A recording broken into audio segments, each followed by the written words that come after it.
Hello, piglets. Glaring point of view change because I've been doing loads of laundry and it's all hanging up all over my living room and no one needs to see that. I like to pretend that I'm somewhat grown and raised right when I get on the internet to yap. This is a weird one. As I keep saying, I don't write scripts, I just kind of riff. And given the start to 2026 and what I tend to talk about in this space, I've got something that I want to riff on. I do talk politics. If you spend 10 minutes listening to anything that I read or think about or write about, it's pretty clear what my politics are. I'm not subtle about it, but I would never purport to be an expert on it. There are qualified, thoughtful, intelligent people who can speak to economics and geopolitics in a way that I can't and wouldn't presume to try.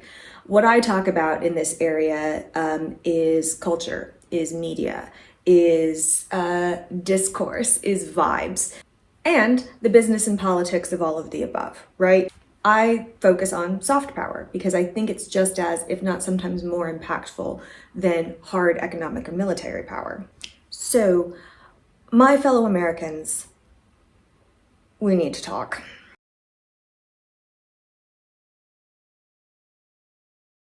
I'm not speaking for all Americans, I'm not speaking for all international Americans, but I do want to give the perspective of one woman living abroad who spent her life living abroad, who's built a life and a career as an American living outside of America, and something that I don't think most Americans who live in the continental United States may appreciate about the changing realities of American soft power. At time of recording this is, 1 week into 2026, and already the vibes have deteriorated.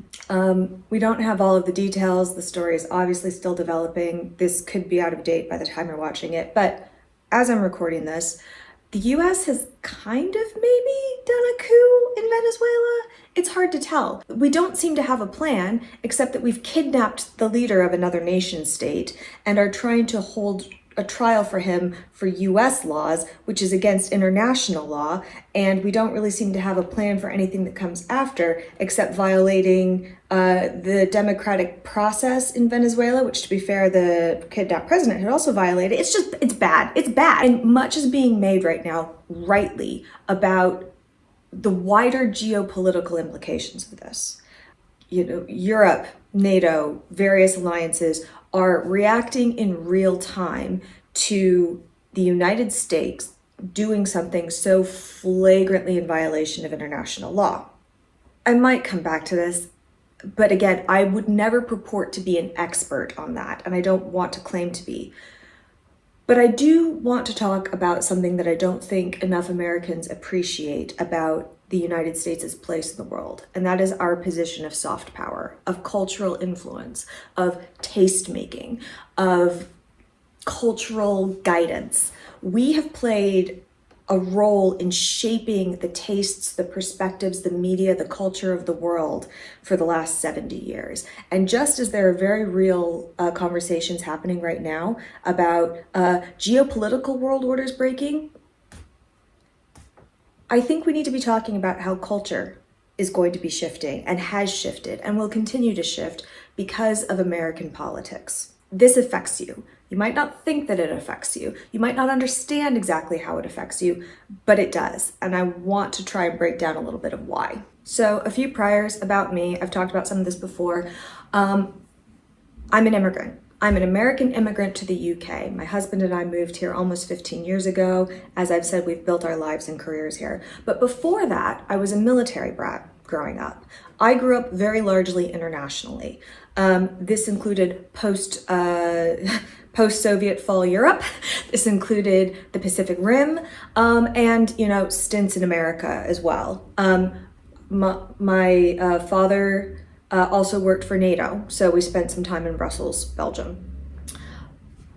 Which is to say, I'm an American citizen, but I do have a very, very international perspective because I've spent my life internationally. And this gives me a perspective that I don't think is as available to all native-bound American citizens. Americans tend to view themselves in some very specific ways. We have cultural myths, we have characteristics, that define us and that we knowingly perpetuate and sometimes unknowingly perpetuate. There are stereotypes that exist about us. Some of them are deserved, some are not. To be an American in the world means different things in different places.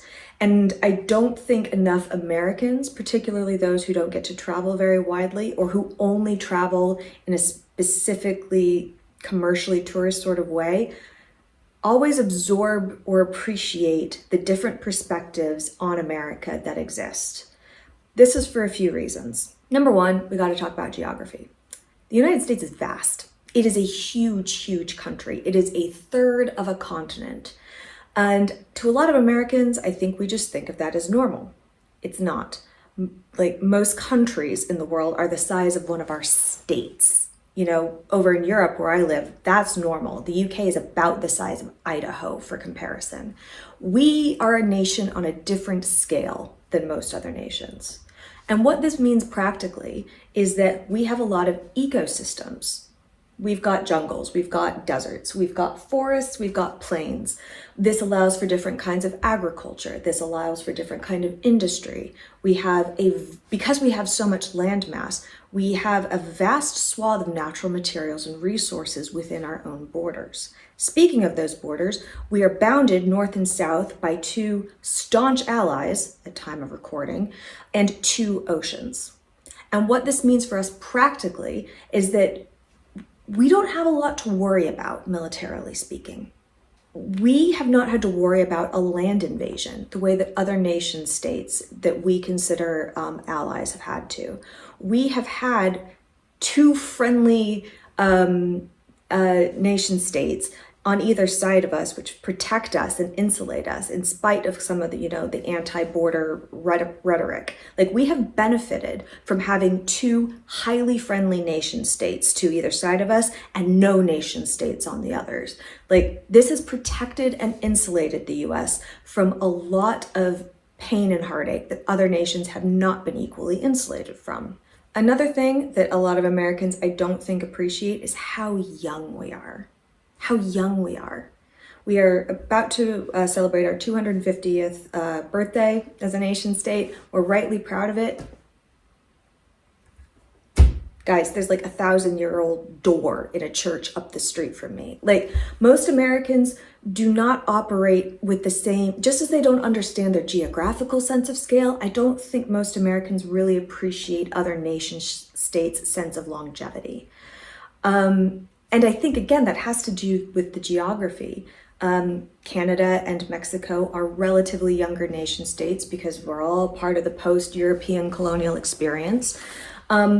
We are not as physically proximate to the cultural history and heritages that have largely influenced us from different areas of the world and immigration.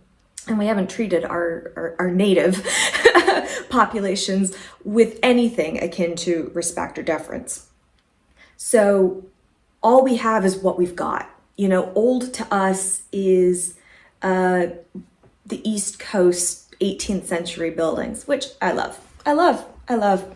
The East Coast has my heart. I'm an East Coaster. I'm an East Coast girly. My husband will never understand. But that's what old means to us. When again, like from where I'm sitting right common land that existed in the Doomsday Book, compiled by William the Conqueror, is right over there. Like, we're dealing with a different sense of time. And so things that, like, to me, this makes Americans very impatient. We want change to be quick. We want, measurable outcomes like that happen in time frames that other nation states and other cultures don't expect in the same way. Other nation states also can and do think in terms of centuries in a way that American politics and culture really doesn't. We are a fast-paced culture. We are a just-in-time delivery culture. And this is because we have almost uniquely benefited from the post-World War II order when it comes to mechanization, industrialization, things like the crafting of supply chains.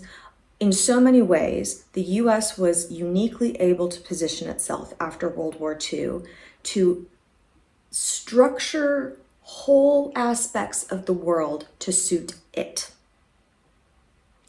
And what this means is that most Americans exist in a somewhat frictionless state that I don't think they appreciate. What do I mean by this? Again, going back to geography, the United States is huge. We joke a lot about Americans who never travel outside of the United States, and I think that that's valid and funny, but also you could spend your entire life traveling within the continental United States and not touch a fraction of it, just because it's so big, because it's regionally diverse. It's culturally diverse. We have different pockets of immigration that has influenced different areas in our history. The Midwest is very different from the South, is very different from the Pacific Northwest, is very different from New England. We're big and we're complicated, right? But you can travel throughout the United States and you'll never have to worry about a currency exchange.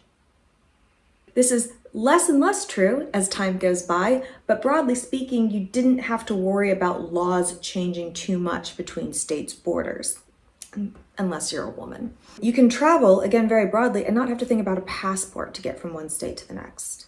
This is not true for the majority of the rest of the world. Notwithstanding the very real cultural tensions that we experience, particularly in the 60s and 70s, notwithstanding the very real economic trials and tribulations of the 80s and the early 2000s, broadly speaking, America has been astonishingly peaceful and stable.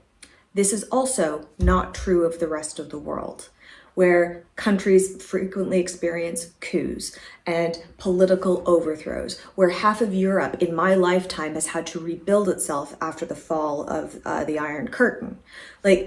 America has been physically insulated against so much instability that it doesn't appreciate, and has had the luxury to shape whole supply lines, not just for consumer goods, but for culture to suit itself and to suit its own interests. And this is starting to change. And the reason more Americans need to appreciate this is because does a fish think about water? No, it just swims. And my argument is that most Americans, culturally speaking, have been swimming in a very comfortable temperature of water that they don't even have to think about. But they might start having to think about it because its actions on the world stage are forcing the rest of the world to rethink its relationship to, admiration for, and engagement with the United States, industrially, militarily, economically, and culturally. Just to use my own experience to kind of illustrate this a bit, Jeff and I file taxes in 2 countries. We have to pay attention to at least 3 different currencies because we bank in 2 countries and because we are so proximate to Europe where we do a lot of traveling.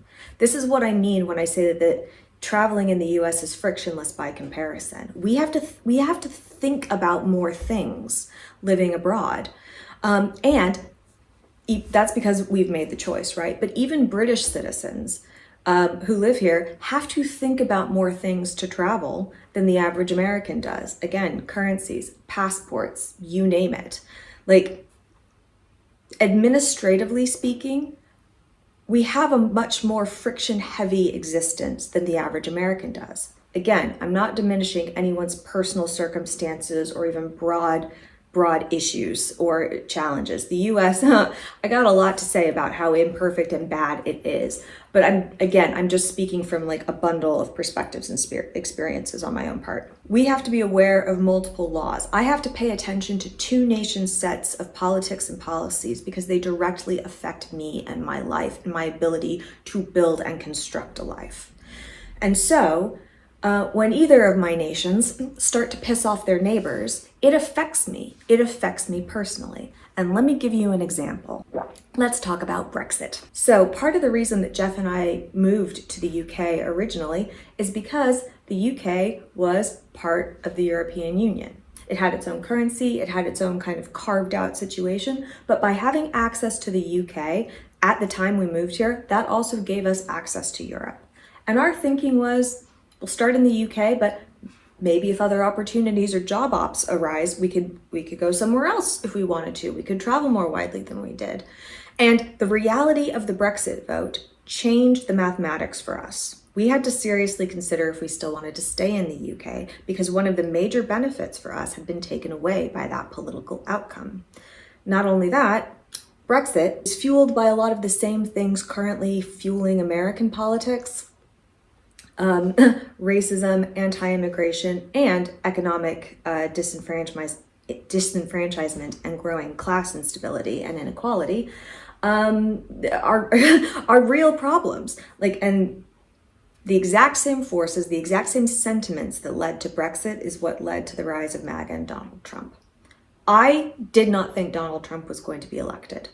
I took him seriously as a threat because I thought he tapped into the zeitgeist of his voter base and he uncovered something that was very real, and I think we should have taken seriously. But he is such a repugnant person, a con man and a grifter and just a failed businessman, a bigot, a misogynist, just a vile person. And for all of that, I was convinced that he might be threatening, but that he wouldn't win. And then the Brexit vote happened. And I realized, oh shit. From that moment, I thought, oh God, he's going to win. And he did. And Trump being elected has impacted relations abroad. Part of the rhetoric of the Brexit referendum and subsequent behaviors was so overtly antagonistic to Europe that it has caused cultural resets. It has changed immigration flows. It has changed flows of labor. It has changed access to information for Britain. It has made Britain more isolated. It has made it poorer. It has made it less able to function in a collaborative way across the rest of the world. It has made it more difficult for sports teams to play, or for musicians to cross borders, or for museums to share collections. We're not just talking about geopolitics here, we're talking about cultural exchange, right? Because the UK acted so antagonistically to its supposed friends and allies, that changed how Europe reacted back. Relationships are two-way streets. This has implications in places that you might not always appreciate. I talk a lot about tech and about media because I'm a comms person, and the infrastructure of communications and the tools of it is and the business of it is just as interesting to me as actual messaging and discourse. The EU has something called data protection laws. These are laws that state how personal data that is collected and stored digitally can or cannot be used. It gives individuals protections and rights over their own data. It is an imperfect set of laws, but I am very glad that Europe is actually grappling with the reality of a digital age, because the US really isn't. The US is doubling down on shareholder capital, where things like personal data are now IP. Because everything in the US is IP. Maybe I'll see if I can tie that into my rant at the end. But everything in the US is about ownership as opposed to identity in the sense of the citizen self, right? So even though the EU has imperfect laws around data protection, at least the EU is contending with the legal realities of identity and where the boundaries of it can and should be. At the nation state level, some EU nations are now introducing legislation to make your face, your biometrics, the tangible realities of your digital identity part of your identity that comes with legal protections, the same way that your social security number, your national insurance number would. And again, those laws are imperfect, but it shows that people or nation states or coalitions are contending with the reality of the digital age. Why does this matter? Well, at time of recording, Elon Musk's Grok is taking people's images and turning them into porn. Deepfake porn, but that includes things like child sex abuse images. It's horrific. If my image were to be used without my consent or permission or without my compensation, the laws being experimented with and introduced over here would protect me or would give me a recourse for damages or a way to fight back in a way that doesn't exist in the United States. This matters because other areas of the world are just as innovative, if not more so, than the United States. Like, again, there's this cultural myth of America that we're the best at everything, and we're just not, babes. We're just not. Other countries lead us in education. Other countries lead us in overall quality of life.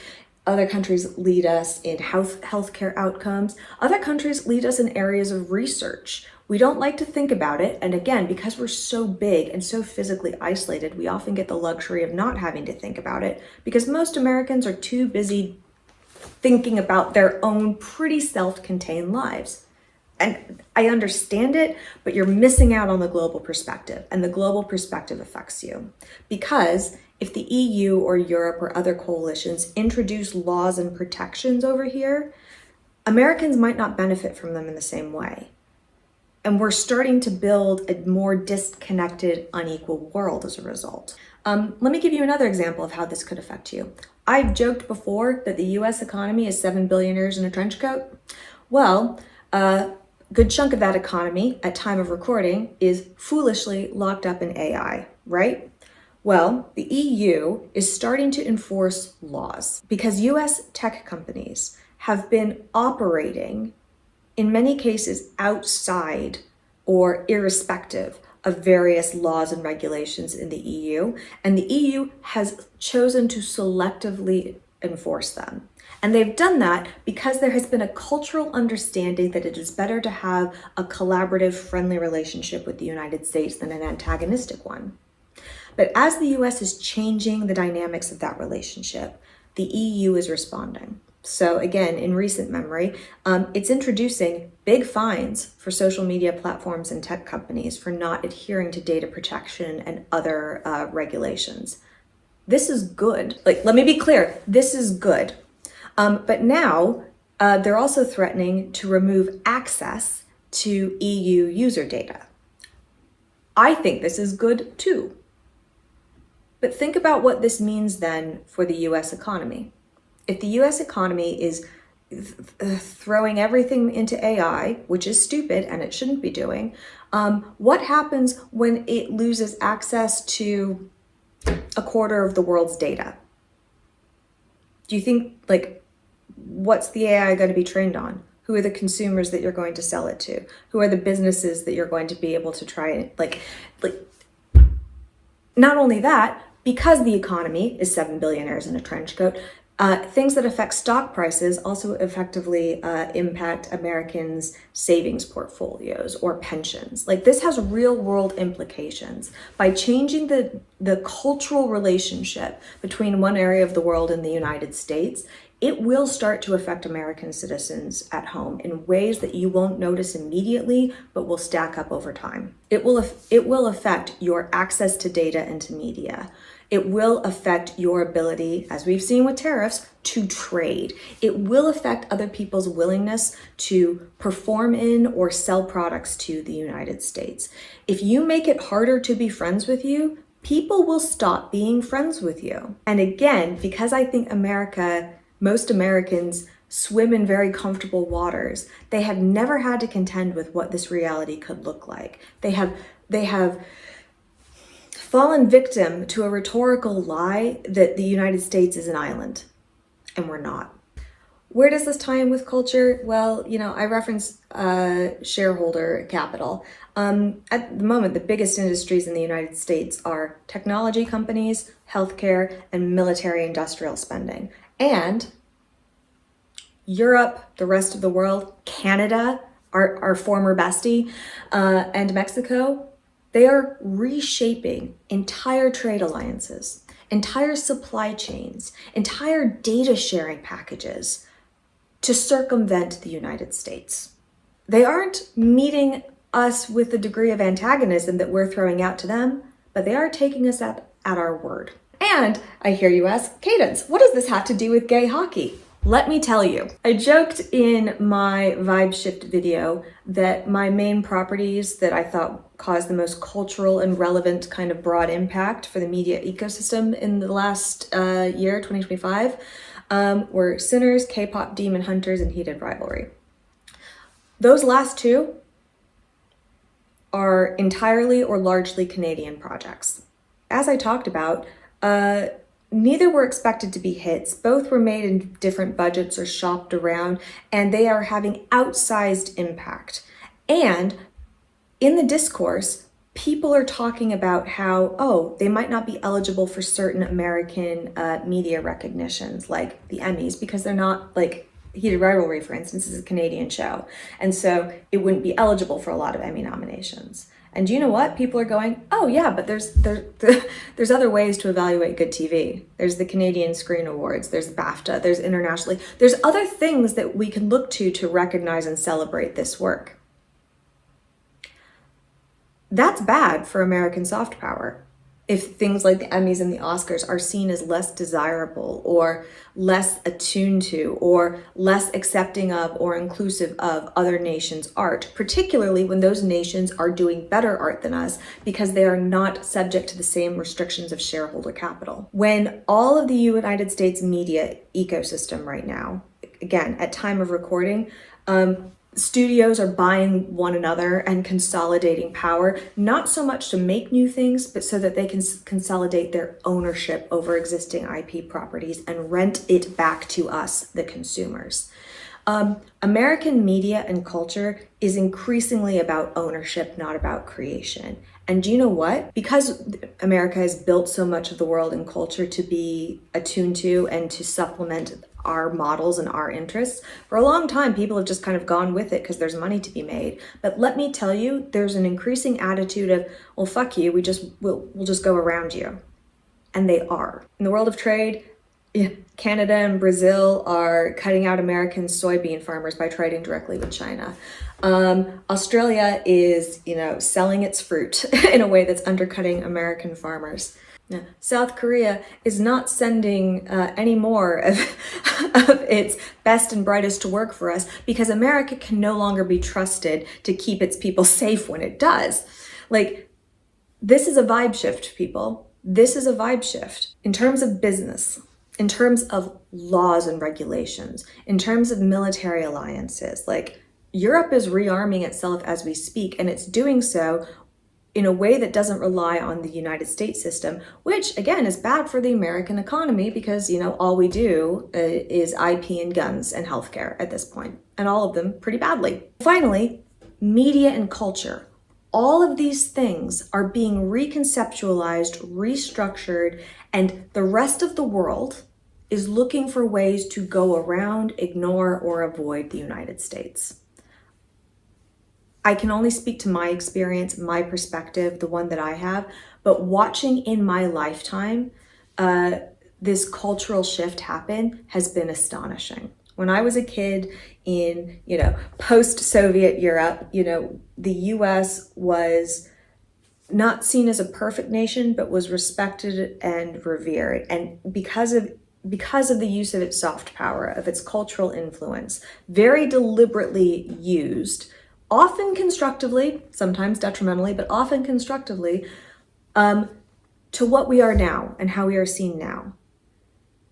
And I joked about this before, but just as Brexit kind of showed Europe that the UK meant its, kind of the worst parts of its hateful rhetoric, the election of Donald Trump, not just once, but twice, signaled to the rest of the world that no, America meant it. We meant our hubristic statements. We meant the worst parts of his rhetoric. The hostility to the rest of the world, the chauvinism, the swagger that we were better than them. Enough of us meant it. And again, the world has taken us seriously. And because most Americans, I think, don't appreciate the soft benefits of cultural influence and prestige and power, they're not going to realize how much it has affected their lives for the better until it goes away. You will start seeing this at the grocery store, but you will also start seeing it on your TV. Your subscriptions will go up. Publishers won't want to publish books in your country. The regulatory rules and collaborations of things like the internet might break down, and we might get increasingly fragmented aspects of the internet where whole pockets from academic institutions to cultural heritage institutions will be unavailable to people in the United States. This will make you poorer. This will make you less informed. This will make you less emotionally attuned to the rest of the world, who you presume to call allies, but who are increasingly less so. And it's not because of actions that they've taken, it's because of actions America has taken. Your travel to the rest of the world will get more expensive and harder. Your dollar will get you less far. And there's stereotypes about Americans abroad that we're loud, because we are, that we're kind of boorish, because we can be. But historically, for most of my life, people were still happy to see Americans coming because they would spend money. There was an assumption that we might be kind of, cloddish, but we were essentially good-hearted. And I'm telling you, boots on the ground, that assumption is gone. So I just kind of want to end with where I started, which is that I don't think most Americans appreciate how good we've had it for the last 70 years. 3 minutes away from where I sit is the nearest World War I memorial. And there is not a neighborhood, there is not a village, there is not a community in Britain that doesn't have one of these. Because Britain, depending on where you were or which village you came from, lost anywhere between 10 and 70% of its local young men in World War I. Europe was shredded by trench warfare in World War I. And America kind of likes to think of itself as the hero of World War I and II, but let me tell you, from the European perspective, that's deeply offensive, because the perspective over here is we kind of galloped in at the end of World War I and acted like the heroes when Europe was physically being torn to shreds. World War II, kind of the same thing. The US, because of geography, because of culture, because of a lot of reasons, was pretty isolationist for a long time until it joined the fight. And the cultural story most Americans tell themselves about World War II is, in my opinion, based entirely on Hollywood. Maybe the History Channel, aliens. We're losing the greatest generation. Like, they're dying. And with that, we're losing the cultural memory of the few people who saw war-torn Europe. Because the United States was a nation at war. Europe and Britain were a war zone. Rationing existed in the United States, but not the way that it did in Britain, and not for as long as it did in Britain. The first neighborhood that Jeff and I lived in London, still has shrapnel marks on the walls from the Blitz. Like, there are plaques up all around of where walls are different colors in different areas because one of them was destroyed by a V-2 rocket. They're still digging up V-2 rockets in my area of London from random construction projects. The reality of two world wars is tattooed across the face of Britain and Europe in ways that it isn't in America, because America had the luxury of distance and had the benefit of distance, and had therefore had the ability to construct a myth of its own heroics without dealing with any of the very real privations and practical material realities on the ground that Europe did. And since then, other areas of the world have had Soviet collapse, have had regime change, have had land invasions, have had bombings, have had, coups. And America hasn't had that. Most of our problems, let's be blunt, we inflict on ourselves and to one another. We have been so insulated from the consequence of our own actions. Even when we start wars, we generally don't have to deal with the refugees that those wars inevitably produce.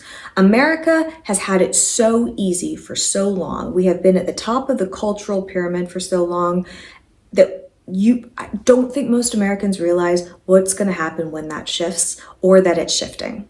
And that it's kind of like turning the oil tanker. Small movements here is going to lead to very big sweeps in the very near future. And as someone who watches media, who lives internationally, who has built a life internationally, America, my fellow Americans, kittens, we are choosing through our political actions to make our lives as Americans worse and harder. We are choosing to culturally decouple from friends, allies, and from good art. We are chauvinistically thinking that the rest of the world can't get along without us, when the rest of the world is actively making plans and adapting to get along without us. There is a reason that Jeff and I have built our lives abroad. And one of the very real conversations we are having now as a couple is dual citizenship. Do we get it? Because one of our nation states is threatening to revoke our citizenship to them if we do pursue dual citizenship within the UK.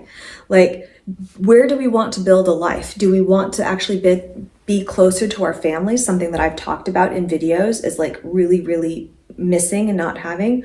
Or do we want to like live in a country that for all its problems, and Britain has many, that's a different video, but for all of its problems, is more likely to be in closer proximate alignment to like the EU? Once again, thank God. I'm actually more hopeful that Brexit can be mitigated or reversed now than I've ever been, and it's entirely because my home nation is such an unreliable, undesirable friend and ally. Like, it's not even that anymore. It's just somebody that we used to know. Like, Jeff and I are making choices about, where we would want to raise a family, theoretically, where we want to have, where we want to build a life. And we're choosing places that give us healthcare. We're choosing places that give us legal protections that aren't available to us in the United States. We're choosing places that give us a better quality of life overall, not without its challenges, not without its criticisms. But from where I sit, the US is a less desirable place to live and be, and will become more so because of the choices that are being made by our political systems. So, while I cannot and do not presume to position myself as an expert on geopolitics, I am an expert in my own experience. I'm not an expert in finance, but again, I know my own life and I know how to do math. I am something of, an authority on the areas of my profession and my career, which is what I choose to focus on. And if there's anything that I could ask you to take away from this, is there's a lot of chatter and a lot of news, and there should be, about how the political actions that we're seeing to start the year in 2026 are reshaping finance, military, business, whatever. But don't underestimate how the cultural shifts will affect you and will affect your quality of life and the quality of lives of future generations. Isolationism, chauvinism, hubris, it's not cute. We've gotten away with it for so long by making up for it by being seen as a reliable ally and partner. And if one of those things crumbles, which it is, the others will follow. Do not underestimate soft power and its ability to make your life more comfortable, enjoyable, and desirable. And what happens when you lose it? Because we've lost it.